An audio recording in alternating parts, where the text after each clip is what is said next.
나라 국가는 텅텅 이런 게 최악입니다.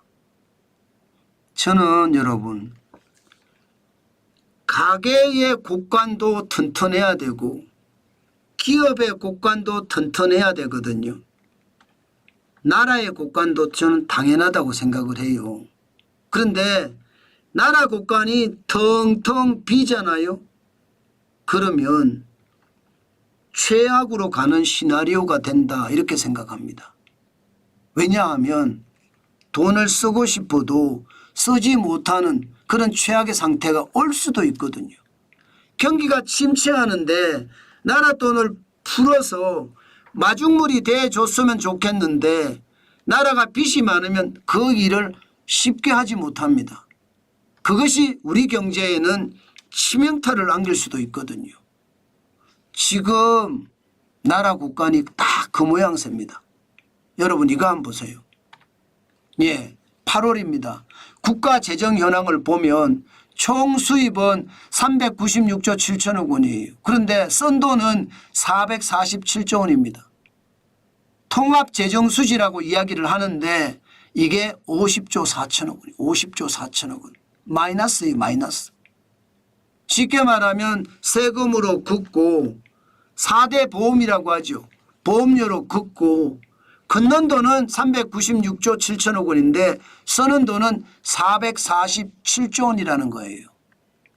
문제는 이 50조 4천억 원의 적자 이게 진짜 만만치 않은 돈이에요. 역대적으로도 보면 말입니다. 통합재정수지는 박근혜 대통령 때만 하더라도 흑자가 났어요. 2017년엔 24조 흑자가 났고요. 2018년엔 31조 2천억 원의 적자가 났습니다. 그런데 문재인 정부 들어와서 박살났습니다. 돈을 하도 퍼줘서요. 2020년에는 71조 2천억 원. 역대 최고, 역대 최고, 역대 최고의 적자예요. 그리고 2022년 64조 6천억 원. 역대 두 번째 적자입니다. 문재인 정부가 이렇게 망쳐놨어요. 그래 놓고 지금 와서 경제폭망설이라고 이야기하는 것을 보면 참 가관이죠. 어이가 없습니다. 그런데 놀라운 것은 윤석열 정부도 만만치 않다는 거예요.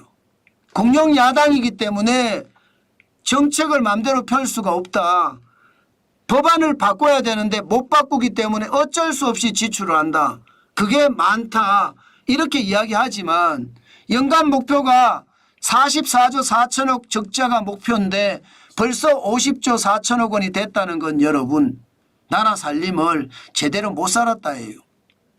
여러분 여소야대도 여론입니다. 국민이 원해서 여소야대가 된 거예요. 그러면 윤석열 대통령은 여소야대 상황에서 국정을 어떻게 풀어갈지 고민하고 고민해서 야당과도 대화하고요. 야당과도 타협을 하면서 경제를 살려갔어야 되거든요. 저는 그걸 못했다고 보는 겁니다. 법안과 관련된 것은 아예 손도 못 대고 있다는 뜻이에요. 그러니까 통합재정수지가 50조 4천억 원의 적자가 난 거죠. 그만큼 퍼주는 게 많다는 뜻이에요.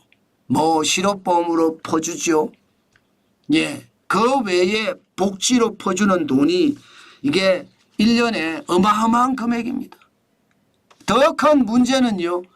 통합재정수지는 4대 기금이나 이런 것을 포함한 거잖아요. 순수 나라 살림으로 돌아가겠습니다. 국세만 가지고 세금을 받고 세금을 푸는 거 순수 나라 살림. 거기에 들어가 보면 여러분 기가 막힙니다.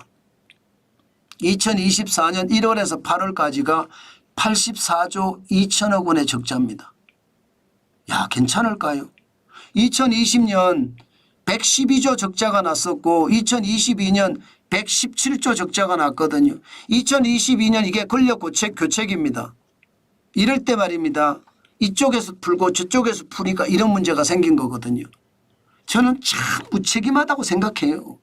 대통령이라는 사람들 진짜 무책임한 거예요. 2022년의 상황을 보면 어느 한쪽이 지지 않겠다. 한쪽은 풀고 또 한쪽은 풀고 그러니까 최악의 적자 117조 적자가 났잖아요. 저는 이런 게 지금 우리에게는 최악의 적자 앞으로 더 어려워질 거라고 예상을 하는 겁니다.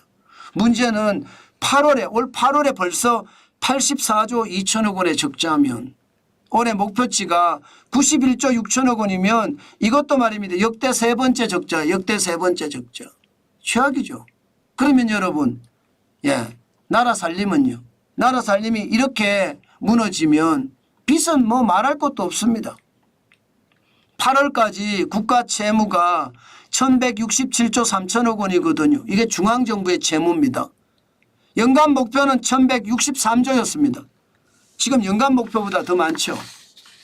그 정도로 나라 살림을 제대로 못 살고 있다는 거고요. 저는 무슨 말을 하더라도 그것은 다 핑계라고 생각해요. 이제는요. 권력을 쥔 사람이 나라 살림이 잘 돌아가게끔 제도도 바꾸고 혁신도 하고 그러려고 하면 줄 건 주고 받을 건 받아야 됐어요. 그런데 그거를 제대로 못한 거죠. 저도 충분히 이해는 됩니다. 범죄자하고 어떻게 타협을 보나 그렇게 이야기한다면 진짜 할 말이 없어요. 그러나 정치 행위하고요. 범죄자하고는 동일선상에는 있지만 정치 행위는 국민과 나라를 위해서 하는 일이거든요. 그렇게 생각을 하면 참 안타까운 점이 많다. 저는 그렇게 생각합니다. 그만큼 말입니다. 대한민국의 상황, 범죄자는 감옥으로 가야 되겠죠. 당연히 가야 되겠죠. 그러나 우리 경제는 제도 개선이 우리 경제를 살리는 길이거든요. 그렇다면 방법을 찾아서 제도 개선을 할 수 있게끔 마련해야 되는 게 저는 능사라고 생각합니다. 지금처럼 공룡야당이니까 나 아무것도 못해. 이거는 아니라는 거죠.